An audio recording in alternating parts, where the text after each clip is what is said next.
So kung doon sa Middle East, mga sangkay, masyado pong mainit ngayon itong nangyayaring mga sigalot, no? Doon sa Iran, bahagi din po siyempre ang bansang Amerika na nakikialam po mga sangkay sa kaguluhan po doon. At siyempre, andun din po yung Israel. Ngayon naman mga sangkay, isa sa may potensyal na lumika ng gulo na pumunta po sa ikatlong digmaang pandaigdigan ay ang Taiwan at ang bansang China.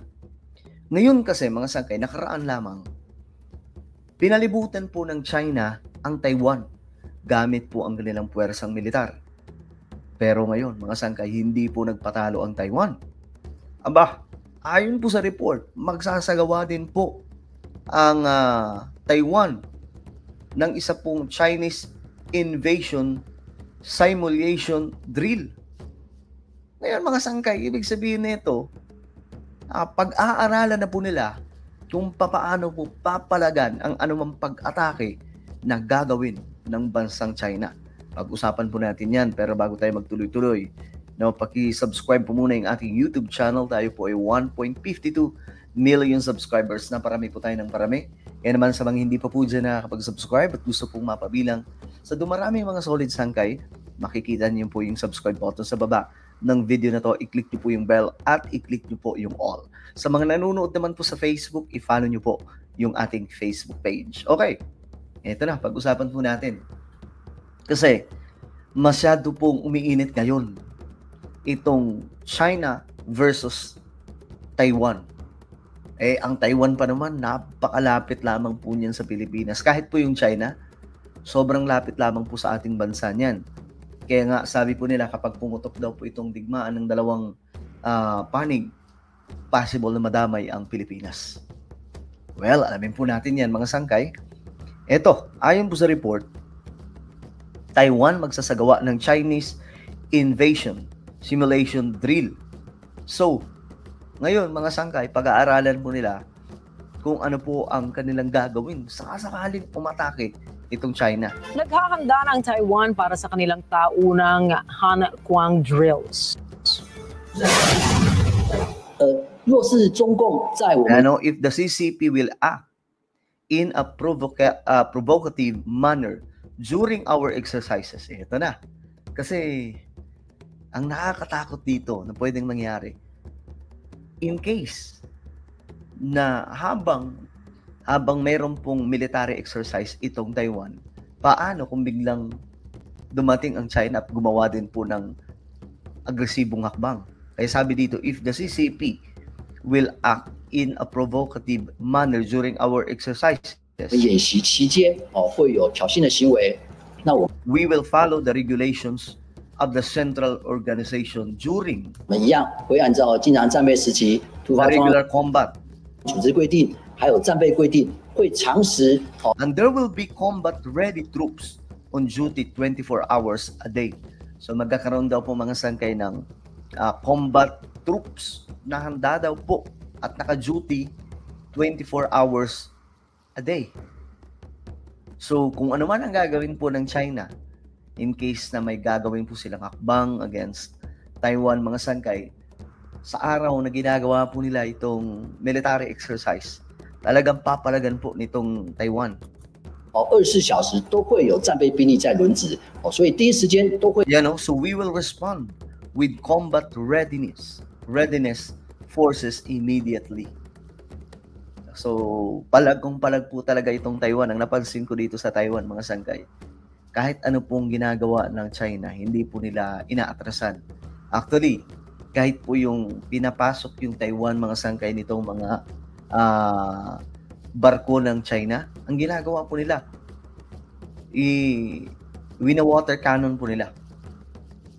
Binobomba po nila ng tubig, mga sangkay, para hindi po makalapit sa kanilang teritoryo. So tayo, ewan ko mga sangkay, hindi po tayo gumaganti ng ganon. Kasi iniiwasan daw po natin na makapag-provoke ng mas malala, no? Laban po sa China. So tayo ang binobomba ng tubig at hindi po tayo makaganti. Pero yung Taiwan, pinapalagan po nila kapag gumagawa ng maling hakbang itong China. 会以战备兵力来做应处，包含在攻机或是侦巡舰。Ayan mga sangkay, as well as combat readiness troops on the ground to quickly implement and respond immediately. 及地面的战备部队来快速的执行立刻应处。Ang taunang military drill ay naglalayong sanayin ng mga Taiwanese tungo Ito po yung presidente po nila mga sangkay. Yan po. sa panahong planong sakupin ng Chinese Communist Party ang kanilang bansa. Nais din ng Taiwanese Ministry of Defense na palakasin ang combat readiness ng kanilang sandatahang lakas sa harap ng banta ng China ukol sa unification. Ang annual Hankuang drills na nakatakdang magsimula sa July 9 ay isang 10-day exercise kung saan imomobilisa ng Taiwanese National Ministry of Defense ang halos 22,000 military reservists kasama ang kanilang military wing sa iba't ibang ensayo at sitwasyon. Grabe. So maglalabas po sila ng 22,000 na mga kasandaluhan, mga sangkay na mag-iensayo no, sa iba't ibang panig ng kanilang bansa. 那若是威胁提升，我们发现中共 Sabi dito, kung ang threat ay mag-escalates, then mga sangkay, tatargetin po nila ang military.